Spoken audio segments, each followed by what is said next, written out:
Hello दोस्तों, कैसे आप? स्वागत है आपका मेरे YouTube channel basic math classes में। तो दोस्तों, आज मैं आपको पढ़ाऊंगी एलसीएम और एचसीएफ ज्ञात करना। इसका जो सूत्र है उसको पढ़ाऊंगी, ठीक है। तो देखिए दोस्तों, आज मैं आपको एलसीएम और एचसीएफ का एक ऐसा सूत्र बताऊंगी जिससे कि आप मुश्किल से मुश्किल क्वेश्चन को भी इजी से हल कर सकते हो, ठीक है। तो चलिए पहले हम उस सूत्र को जानने से पहले कुछ टॉपिक्स पढ़ लेते हैं ताकि वो सूत्र हमें समझ में आ जाए, ठीक है। तो देखिए, ये हमारे कुछ टॉपिक्स है। जब किसी प्रश्न में एलसीएम एचसीएफ और पहली संख्या दे रखी हो और दूसरी संख्या पूछी जाए तो, यानी कि कहने का मतलब ये है कि जब भी हमें किसी भी प्रश्न में एलसीएम और एचसीएफ हमसे पूछा, एलसीएम दे रखा हो और एचसीएफ दे रखा हो और हमें पहली संख्या दे रखी हो लेकिन दूसरी संख्या पूछी जाए तो भी हमारा वही सूत्र लगेगा। अब उस सूत्र को मैं आपको आगे बताऊंगी, ठीक है। अब देखिए, जब प्रश्न में एलसीएम एचसीएफ और दूसरी संख्या दे रखी हो और पहली संख्या पूछी जाए तो, यानी कि तब भी वही सूत्र लगेगा। और जब प्रश्न में पहली व दूसरी संख्या व एलसीएम दिया हुआ हो और एचसीएफ पूछा जाए तो, और स्थिति हमारी चौथी है कि जब प्रश्न में पहली व दूसरी संख्या हो और एचसीएफ भी दिया हुआ हो और एलसीएम हमसे पूछा जाए तो, यानी कि इन सभी स्थितियों में उत्तर ज्ञात करने का एक ही सूत्र होगा। यानी कि अगर इन चारों में से हमें कोई सी भी स्थिति दे दी, यानी कि हमसे पहली संख्या पूछ ली जाए, दूसरी पूछ ली जाए, एलसीएम पूछा जाए या एचसीएफ पूछा जाए, हमसे कुछ भी पूछे लेकिन हम उनका आंसर एक ही सूत्र से निकाल सकते हैं, जो कि ये सूत्र है हमारा, ठीक है। वो सूत्र ये है, पहली संख्या गुना दूसरी संख्या बराबर एलसीएम गुना एचसीएफ। एलसीएम को हम लैसे पे कहते हैं और एचसीएफ को हम मैसे पे कहते हैं, ठीक है। लैसे मैसे हम कहते हैं, ठीक है। तो इनके बारे में मैंने आपको पहले की वीडियो में बता रखा है कि एलसीएम और एचसीएफ क्या होते हैं और इनको हम कैसे निकालते हैं। तो आप मेरी उस वीडियो को भी ज़रूर देख लीजिएगा, ठीक है। तो देखिए, तो ये तो मैंने आपको बता दिया कि अगर इन चारों में से कोई सी भी स्थिति हो सॉरी हो, आज थोड़ी तबीयत सी खराब है ना। अगर इन चारों में से कोई भी स्थिति हो तो फिर हमें यही वाला सूत्र लगाना है, हमारा आंसर निकल जाएगा, ठीक है। अब देखिए, मैं आपको इसी सूत्र पर आधारित कुछ क्वेश्चन हल करवाती हूँ। देखिए दोस्तों, ये हमारा क्वेश्चन है ना। अब हम उसी सूत्र पर इस क्वेश्चन को करेंगे जो मैंने आपको बताया है, पहली संख्या गुना दूसरी संख्या बराबर एलसीएम गुना एचसीएफ, ठीक है। तो देखिए, हमें क्वेश्चन दिया हुआ है, दो संख्याओं का एलसीएम 225 है और उनका एचसीएफ 5 है। यदि एक संख्या 25 हो तो दूसरी संख्या क्या होगी। अब देखिए, पहले मैं आपको एक बार सूत्र लिख के दिखा देती हूँ कि हमारा सूत्र क्या था। तो हमारा सूत्र था पहली संख्या इंटू दूसरी संख्या, है ना। तो ये हमारा सूत्र था, दूसरी संख्या बराबर एलसीएम इंटू एचसीएफ, जिनको हम लैसे पे और मैसे पे भी कहते हैं, ठीक है। तो दोस्तों, ये हमारा सूत्र है। अब हम इसी सूत्र के आधार पर इस क्वेश्चन को हल करेंगे। तो देखिए, जो भी चीज़ें हमें दी हुई है, पहले हम उन चीज़ों को, यानी कि उन संख्या को यहाँ पर उतार लेंगे और जो हमारे पास नहीं है उसको हम ऐसे कैसे रख देंगे या फिर हम एक्स मान लेंगे, ठीक है। तो देखिए, जैसे कि इसमें पहली संख्या, तो पहली संख्या हमें दी हुई है। पहली संख्या हमारी क्या है, हमसे कहा है कि यदि एक संख्या 25 हो तो दूसरी संख्या क्या होगी, यानी कि हमें एक संख्या हमें दे दी है 25 और 25 हमारी पहली संख्या है, दूसरी संख्या हमें ज्ञात करनी है। तो फिर पहली संख्या की जगह हम 25 लिखेंगे, 25, ठीक है। 25 लिख दिया। अब हम इंटू लगा देंगे। अब दूसरी संख्या हमें ज्ञात करनी है। तो देखिए दोस्तों, अब हमें दूसरी संख्या ज्ञात करनी है, तो उसके लिए हम क्या करेंगे, या तो यहाँ पर ऐसे कैसे दूसरी संख्या लिख देंगे या फिर हम एक्स मान लेते हैं, ठीक है। एक्स मान लेंगे, है ना। अब बराबर का निशान लगा देंगे।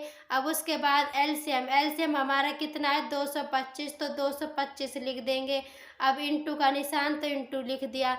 एचसीएफ हमारा 5 है तो 5 लिख दिया। अब देखिए आप, हमें ये क्वेश्चन दिया हुआ है, इसमें हमें ये सूत्र लगाया है हमने, तो इस सूत्र में हमें जो जो भी संख्या दी हुई है वो हमने उतार ली। जैसे कि 25 दिया हुआ है, एलसीएम एचसीएफ दिया हुआ, तो वो हमने उतार लिया। अब हमें दूसरी संख्या ज्ञात करनी है, इसलिए हमने उसको x मान लिया। अब हम क्या करेंगे, अब हम इनको आपस में काटेंगे, क्योंकि देखिए ये दोनों गुना हो रही है और ये दोनों गुना हो रही है, लेकिन इसको और इसको हम आपस में काट सकते हैं क्योंकि ये दोनों भाग है, इनको हम काट सकते हैं क्योंकि बराबर का जो चिन्ह होता है ना, इसका मतलब भाग ही होता है। ठीक है, तो इसलिए हम इनको आपस में काट लेंगे, है ना। तो देखिए कैसे काटेंगे, तो देखिए या तो आप 225 इंटू 5 कर लीजिए पहले, उसके बाद जो संख्या है उसको 25 से काट लीजिए, या फिर आपको क्या करना है, या फिर हम ऐसे कर लेते हैं, हम इसको डायरेक्ट 25 को 5 से काट लेंगे, जिससे कि हमारा ईजी में हो जाएगा। ठीक है, इससे हमें ईजी रहेगा। अब देखिए कैसे काटेंगे, तो 5 के पहाड़े से अगर हम 25 को काटेंगे तो कितनी बार कटेगा दोस्तों, तो वो कटेगा 5 एकम 5, 5 दूनी 10, 5 या 15, 5 चौके 20, 5 25, यानी कि 25, यानी कि 5 बार कटा है। ठीक है, तो 25 कितनी बार कटा है, 5 बार कटा है। अब हम करेंगे 5 इंटू यह x लिख दिया बराबर 225 लिखेंगे। अब हम 5 नहीं लिखेंगे क्योंकि 5 तो हमने काट दिया, इसलिए अब हम 5 नहीं लिखेंगे, अब हम सिर्फ 225 लिखेंगे। अब हमारे पास ये संख्याएं बची है। ठीक है, अब देखिए अब हमें क्या करना है, अब देखिए अब हमें पता है कि 5 इंटू एक्स है, यानी कि अगर ये यहाँ पर गुना में है कोई संख्या, तो अगर हम इसको यहाँ पर ले जाएंगे यानी कि बराबर के इधर की साइड ले जाएंगे तो ये गुना की भाग में आ जाएगी। और अगर यहाँ पर कोई संख्या प्लस की होती तो यहाँ पर ले जाने पर वो माइनस हो जाती, अगर माइनस की होती तो प्लस हो जाती। ऐसे ही अगर यहाँ पर कोई संख्या गुना में होती तो यहाँ पर लाने पर वो भाग में बदल जाती। ठीक है, अब यहाँ पर ये गुना में है तो यहाँ पर हम लाएंगे तो ये भाग में बदल जाएगी, है ना। और फिर या फिर हम एक तरीका और है, या फिर हम इसको ऐसे कैसे काट लेंगे, जैसे कि 225 को यहीं की यहीं 5 से काट लेंगे, ऐसे भी हम इसको कर सकते हैं। और हम 5 को यहाँ पर ले जा सकते हैं, तो हम इसको ऐसे भी कर सकते हैं, x बराबर 225/5, हम ऐसे भी इसको कर सकते हैं। तो हम दोनों तरीके से कर सकते हैं और दोनों ही बहुत ईजी तरीके हैं। ठीक है, तो देखिए पहला तरीका तो ये होगा कि या तो हम इसको यहीं की यहीं जो 225 है इसको 5 से यहीं की यहीं काट लेंगे, तो हमारे पास x की वैल्यू बच जाएगी, हमारा आंसर निकल जाएगा, है ना। एक तरीका ये है। और दूसरा तरीका ये है कि जब हम मतलब ये 5 इंटू एक्स है तो हम 5 को बराबर के इधर वाली साइड ले जाएंगे ना, तो ये अब यहाँ पर तो ये गुना में, लेकिन यहाँ पर ये भाग में बदल जाएगा, तो ये x बराबर 225/5 हो जाएगा। ठीक है, अब हम इसको काट लेंगे तो हमारा x का मान आ जाएगा। तो देखिए अब 225 में 5 का भाग देना है, तो देखिए 5 चौका 20, 2 बचा, 5 25, कितना बचा, 45 बचा, यानी कि हमारा x का मान कितना है, 45 है ना, यानी कि x का मान 45 है। तो हम कह सकते हैं कि जो हमसे दूसरी संख्या पूछी है वो हमारी 45 आई है। ठीक है, पहली संख्या तो हमें दे ही रखी थी 25 और दूसरी हमारी 45 है। ठीक है, अगर अब आप चाहो तो 25 और 45 का आप एलसीएम भी निकालोगे तो भी 225 आएगा, और अगर आप इनके एचसीएफ निकालोगे तो 5 ही आएगा। ठीक है, तो दोस्तों ये जो क्वेश्चन था ये देखने में भले ही थोड़ा बड़ा लग रहा हो, लेकिन ये करने में बिल्कुल ईजी है, बस आपको इस सूत्र को याद रखना होगा। ठीक है, अब देखिए मैं एक क्वेश्चन और करवाती हूँ आपको इसी सूत्र पर, आपको और अच्छी समझ में आएगा, है ना। तो ध्यान से देखिएगा मेरी वीडियो को, आपके सब समझ में आ जाएगा, है ना। तो देखिए अब ये हमारा क्वेश्चन है कि दो संख्याओं का एचसीएफ 15 व उनका एलसीएम 300 है, यदि उनमें से एक संख्या 60 हो तो दूसरी संख्या क्या है।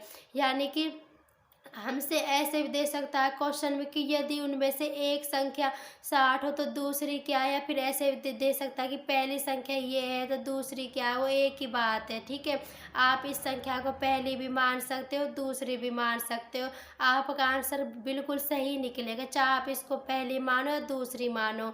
ठीक है, तो देखिए अब मैं आपको इस क्वेश्चन को इसी सूत्र का आधार पर करवाऊंगी। अब देखिए, अब मैं इस सूत्र को यहाँ पर नहीं लिखूंगी क्योंकि आपका तो याद भी हो गया होगा, है ना। तो देखिए अब पहले हमें पहली संख्या लिखनी है, तो पहली संख्या हमारी क्या है, 60 है, तो हम 60 ही है हमारी, है ना।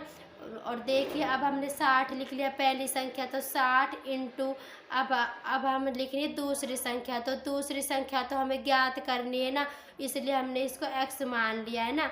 अब बराबर का चिन्ह, अब हम लिखेंगे एलसीएम इंटू एचसीएफ। ठीक है, ये है एलसीएम इंटू एचसीएफ, तो एलसीएम हमारा कितना है, एलसीएम हमारा है 300 एलसीएम है, और गुना एचसीएफ हमारा कितना है दोस्तों, 15 है।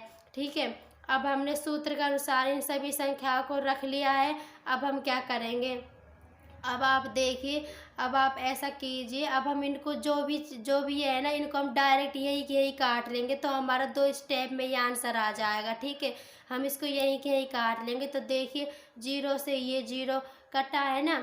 अब देखिए 6 पंजा 30, अब हमारे यहाँ पर कितना बचा, x, यहाँ पर x बचा, x बराबर यहाँ पर 5 इंटू 15 बचा, यानी कि 15 5 75 बचा। ठीक है, यानी कि हमारे x का मान कितना आया है, 75 आया है। अब देखिए, है ना, तो मतलब कि जो ये क्वेश्चन होते हैं ना, सिर्फ 2 स्टेप के होते हैं। हाँ, मैं आपको यहाँ पर भी 2 स्टेप में इसको करा सकती थी, लेकिन मैंने आपको 2 तरीके बताए कि एक तो आप इसको यहाँ सॉल्व कर सकते हैं, एक आप इसको ऐसे भी सॉल्व कर सकते हैं। ठीक है, तो देखिए इसमें मैंने आपको यही सॉल्व करवा दिया, आपको आगे जाने की ज़रूरत ही नहीं है। ठीक है, तो अब हमारा आंसर आ गया है, जब हमने 5 इंटू 15 किया तो 75 हमारा आंसर आ गया, यानी कि हमारी जो दूसरी संख्या है वो 75 हो जाएगी। ठीक है, x बराबर 75 है। तो दोस्तों, आप लोगों को कैसी लगी मेरी वीडियो, अगर आपको वीडियो पसंद आई हो तो वीडियो को लाइक करना, शेयर करना और चैनल को सब्सक्राइब ज़रूर कर लीजिएगा। ठीक है दोस्तों, और दोस्तों अगर आपको मेरी वीडियो में कुछ भी समझ नहीं आया हो तो आप मुझे कमेंट बॉक्स में ज़रूर लिखना, है ना। और मैं आपके लिए डेली ऐसी वीडियोज़ बनाती रहूँगी, इसलिए आप मेरे चैनल को ज़रूर सब्सक्राइब कर लीजिएगा ताकि आपको डेली की वीडियो मिलती रहे। ठीक है, तो मिलते हैं अगली वीडियो में, तब तक के लिए धन्यवाद।